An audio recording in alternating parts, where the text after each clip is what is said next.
Drop it.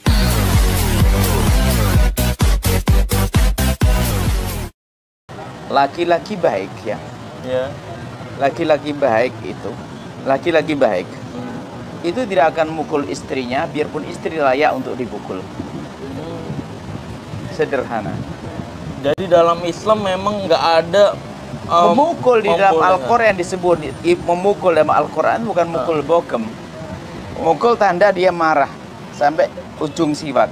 Maksudnya kalau orang itu biasa ngomong kalem dan indah, cukup begini saja kayak hukuman. Sayang, jangan ngomong gitu. Ini pukulan ringan, bukan bogem begini. Oh, I see. Jadi seperti mukul dengan siwak. Teguran. Jadi jangan cuman bedanya orang yang baca Al-Quran pukullah mereka itu dia biasa main bogem ya karena harus ditafsirin dengan gaya dia. Tapi kalau yang menafsiri orang Islam nggak bogem dia dengan kelembutan. Kelembutan. Pukulan. Nah, karena orangnya biasa main pukul-pukulan jadi langsung ketemu Al-Quran kalimat pukullah mereka langsung bogem dong, istri dibogem begitu. Itu dia. Drop it.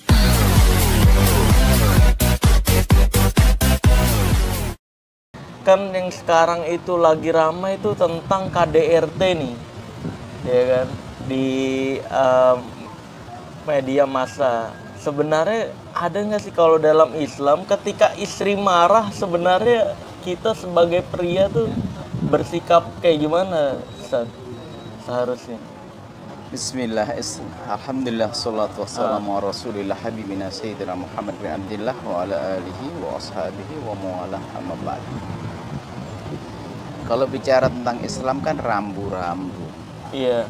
Rambu-rambu yang memberikan bimbingan agar kita berjalan yang baik dan benar. Bicara orang yang melanggar, beda dengan bicara orang yang mematuhi rambu-rambu. Dan rambu-rambunya adalah membawa kepada keindahan. Sehingga di dalam rumah tangga ada rambu-rambu. Jadi yang harus kita patuhi rambu-rambu Islam mengajarkan keindahan.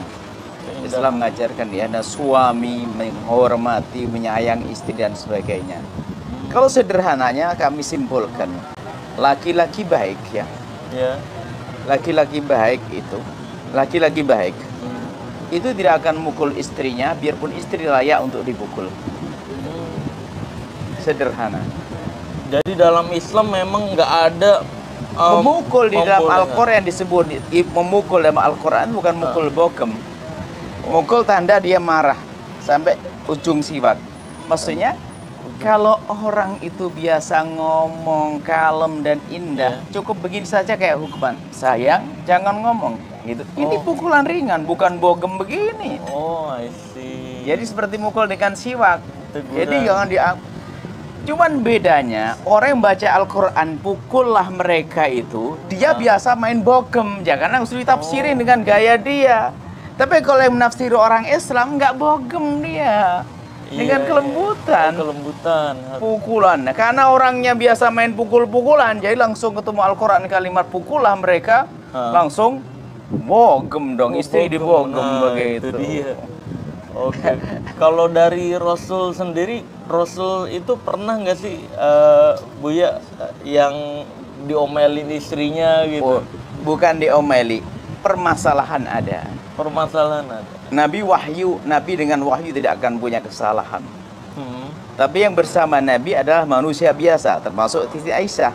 Tapi tidak akan menjadi permasalahan itu menjadi sebab permusuhan. Ada. Tapi Nabi selalu memberikan solusi terbaik. Keindahan. Contoh Siti Aisyah pernah punya masalah dengan baginda Nabi SAW. Dan permasalahan ini sudah sangat berat. Cuman beratnya seperti apa? Tidak digambarkan. Yang jelas sampai Nabi perlu penengah. Bukan Siti Aisyah pembangkang. Jangan salah. Manusia ini Allah jadikan seperti itu untuk pelajaran bagi kita. Gimana menyelesaikan masalah. Akhirnya baginda Nabi memanggil Sayyidina Abu Bakar, ayah Siti Aisyah. Abu Bakar ayah mertua Nabi. Tanya ya Abu Bakar, kau jadi penengah antara saya dengan putrimu. Sayyidina Abu Bakar nggak enak. Satu putrinya, satu nabinya. Iya, nabi, iya. Cuman karena perintah bagi Nabi, kau jadi penengah, maulah Sayyidina Abu Bakar. Lalu Sayyidina Nabi memulai berkata, Aisyah, siapa yang ngomong duluan? Aku atau kamu? Nah ini bijak cara menyelesaikan masalah, memberikan kesempatan pasangan untuk untuk ngobrol, untuk memberikan argumentasi di tengah penengah, di hadapan penengah. Lalu Siti Aisyah yang masih lagi marah, ingat marah bukan benci loh ya. Orang selalu marah bukan benci, marah bukan kurang ajar. Marah ada sebab, dan sebab bukan selalu orang yang dimarahi itu sebabnya. Bisa saja karena hal lain. Maka bukan berarti Siti Aisyah ini memusuhi Sayyidina Nabi. Tapi orang yang benci Siti Aisyah akan maknai lain. Siti Aisyah yang lagi marah ditawari oleh baginda Nabi seperti itu. Beliau menjawab, engkau dulu ya Rasulullah, tapi kamu jangan ngomong kecuali yang benar. Wah. Nabi dibegituin. Sayyidina Abu Bakar Siddiq, biarpun ibu putrinya, Nabi Muhammad dibegituin, marah. Siti Aisyah mau dipukul, sederhananya begitulah. Lari, muter. Setelah muter lari, tiba-tiba Siti Aisyah itu bersembunyi di bawah dadanya Nabi. Setelah itu apa? Nggak sadar itu. Melihat wajah Nabi, tersenyum dan hilang permasalahannya. Yang perlu dipahami apa? Laki-laki itu biarpun punya masalah dengan istrinya, jangan sampai istrinya itu takut pada suaminya. Memang dia punya permasalahan, tapi diam-diam Nabi tetap jadi pelindungnya. Buktinya waktu bingung lari kemana? Ke dada Nabi. Masya Allah. Cuman hari ini suami jadi monster. Nah, apa itu suami begitu? Main tempeleng, caci maki. Saya tidak tertarik dengan laki-laki model begitu. Itu tidak dibenarkan ya? Tidak benar dong, indah. Apapun alasannya ya? Apapun alasannya.